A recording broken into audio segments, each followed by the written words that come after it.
동명의 소설을 원작으로 하는 영화 향수가 예수의 이야기와 비슷한 걸 아시나요? 성경에 예수는 많은 사람들의 생명을 구원한 것으로 나와 있습니다. 반면 향수의 주인공은 차례차례 생명을 빼앗아갑니다. 예수는 타인들의 죄를 대신하여 십자가에 매달리지만 향수의 주인공 그르누이는 자기 자신을 희생하여 타인으로 하여금 죄를 짓게 합니다. 왜 향수의 작가는 예수와 비슷하면서도 상반되는 캐릭터를 창조했을까요? 과연 이 작품에는 어떤 의미가 있는 것일까요? 오늘은 영화 향수에 대해 알아보겠습니다.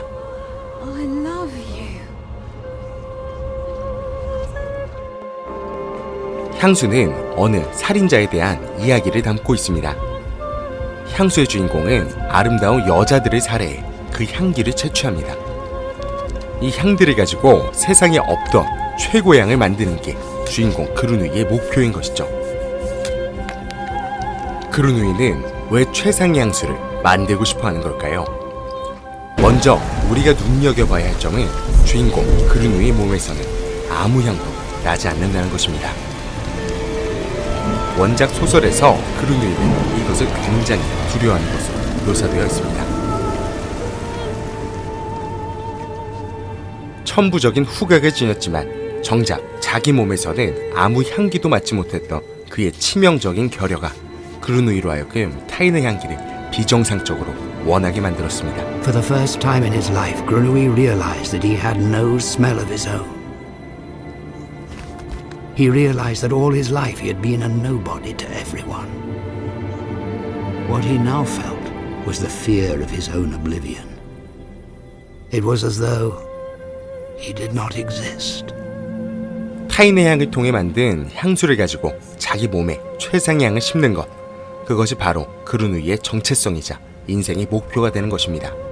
이것은 일종의 사랑이라고도 말할 수 있습니다. 사랑은 상대방을 통해 자신의 부족한 모습을 채워나가는 행위이기도 하니까요. 그러나 이것은 말할 것도 없이 타락한 사랑입니다. 상대방을 파괴하는 사랑은 거짓된 것입니다. 그르누이는 오직 자기 만족을 위해서만 사랑이 필요했습니다. 게다가 그가 사랑한 것은 상대방의 내면이 아닌 무한 겉모습에 불과하죠. 어떤 사람이 좋은 향기가 난다고 해서 좋은 사람이 아니고 또 고약한 냄새가 난다고 해서 못된 사람이 아닌 것처럼 말이죠. 그르누이가 탐한 것은 오로지 타인의 표면이었습니다. 이런 병적인 사랑은 예수의 사랑과는 정반대의 면모를 보입니다. 성경에 따르면 예수도 세상을 사랑하기에 이 땅에 내려왔다고 합니다. 그러나 예수가 사랑을 베풀고자 한 대상은 그르누이처럼 아름답고 고귀한 사람들이 아닌 비천하고 불쌍한 자들입니다. 예수께서 대답하여 가라사대 건강한 자에게는 의원이 쓸데없고 병든 자에게라야 쓸데있나니 내가 의인을 부르러 온 것이 아니요 죄인을 불러 회개시키러 왔노라. 실제로 예수는 사람들이 아무도 거들떠보지 않았던 어부, 창기, 세리와 같은 사회 최하층들과 어울려 다녔다고 합니다. 그들의 내면을 보지 않고서는 할 수 없었을 행위일 것입니다. 그르누이도 그런 예수처럼 메시아로 기억에 남게 됩니다. 그르누이는 여인들을 죽여 얻은 궁극의 향수를 통해 모든 이들이 숭배에 맞지 않는 천사로 칭송받습니다. 그르누이를 비난하며 죽이고자 했던 사람들도 최상의 향을 맡아보고는 아무것도 생각하지 않는 쾌락에 자신들을 맡깁니다. 이 천사는 최상의 향기를 선사하는 은총으로도 부족했던지 결국에는 자신의 뼈와 살까지 군중들에게 내어주게 됩니다. 군중들은 이런 대자비에 응답해 그르누이를 뼈 하나도 남기지 않고 자신의 일부로 받아들입니다.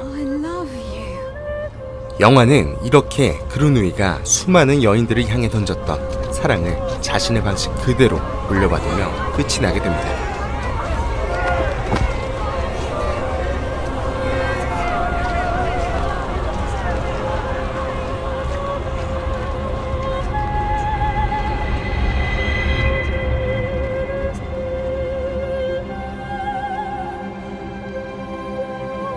사실 성경에도 메시아의 뼈와 살을 먹는다는 비슷한 이야기가 있습니다.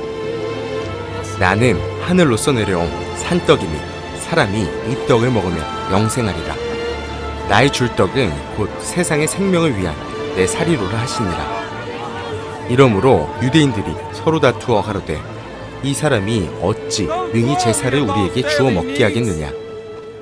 예수께서 이르시되 내가 진실로 진실로 너희에게 이르노니 인자의 살을 먹지 아니하고 인자의 피를 마시지 아니하면 너희 속에 생명이 없느니라. 그러나 이는 그루누이의 식인과는 정반대의 결과를 낳습니다. 그루누이의 식인은 이유모를 끌림이기는 했지만 군중들의 자발적인 참여로 이루어졌습니다. 반면 예수는 그것을 거부하는 민중들에게 마치 식인을 권하듯이 이야기를 하고 있습니다. 물론 예수가 진짜 식인을 권한 것은 아닙니다. 예수는 단지 자기의 피와 살을 먹으면 너희 속에 참다운 생명이 생길 것이라고 말했을 뿐이죠. 그리고 그의 말에 따르며 권유에 의해 그의 피와 살을 먹었을 제자들은 생명을 얻었을 것입니다. 또 그것을 맛본 제자들은 그 생명을 주는 피와 살을 다른 이들에게도 권유할 것입니다. 메시아에 대한 그들의 기억은 이렇게 전달됩니다.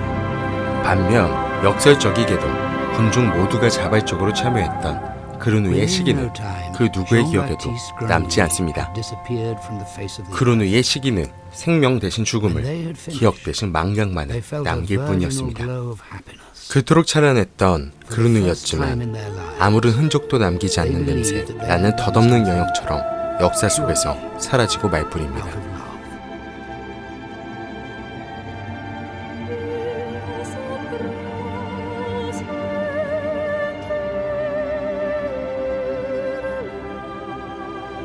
그루누이를 인간의 상상력으로 빚은 메시아로 생각해 볼 수 있겠습니다. 그런데 앞서 보았듯이 이 메시아는 예수의 이야기와 겉모습은 같으면서도 그 속은 정반대입니다. 사실 이런 특이한 유형의 메시아는 니체가 그의 저서 비극의 탄생에서 이야기한 바 있습니다. 니체는 우리에게 디오니소스를 그의 새로운 신으로 제시합니다.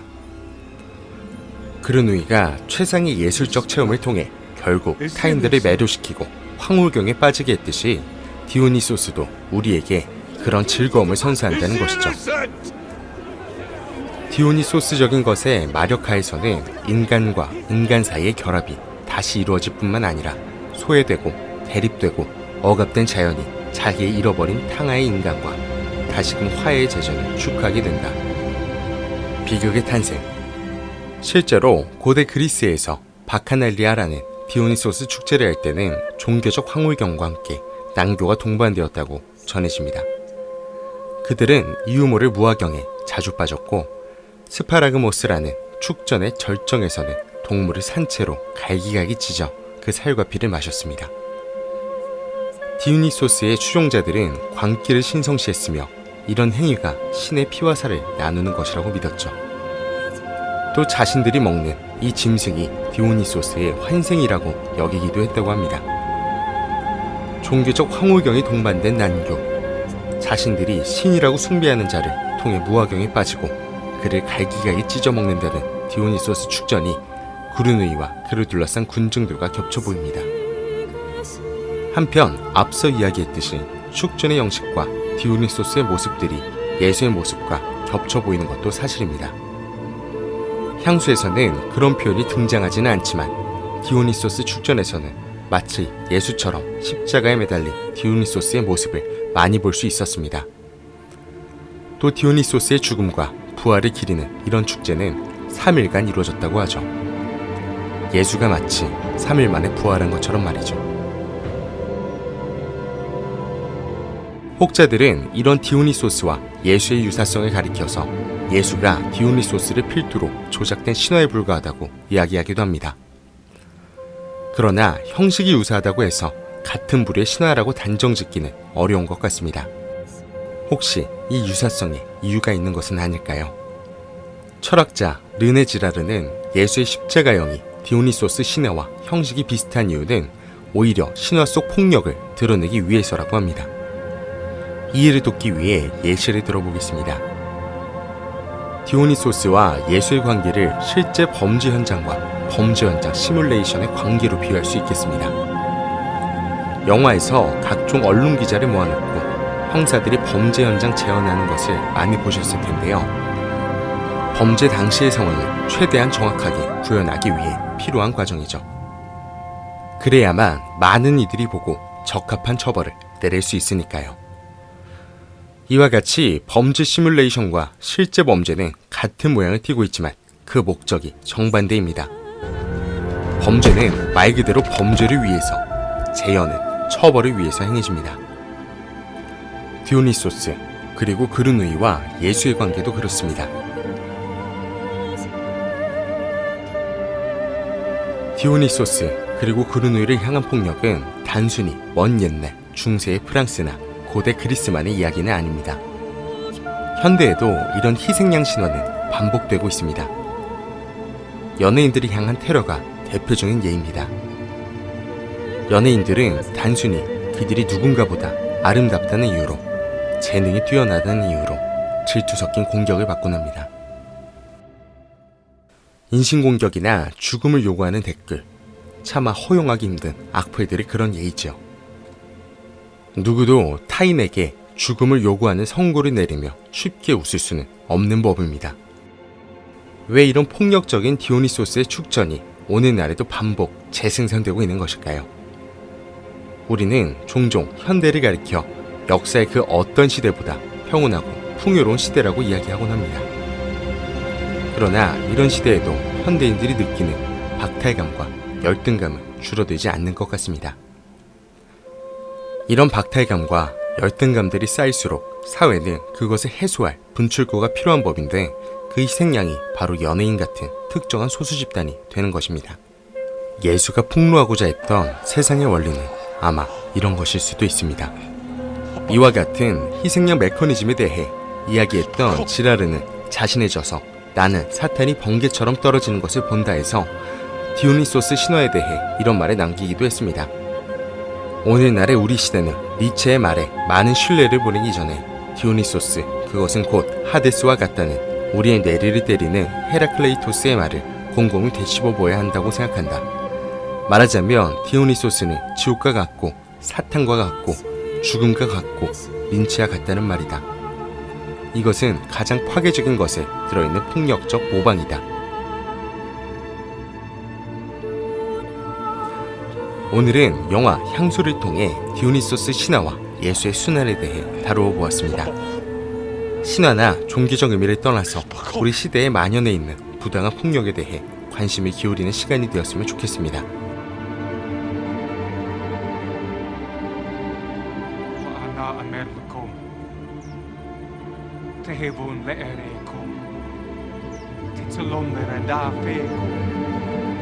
이상 오늘의 아웃클래스였습니다. 감사합니다.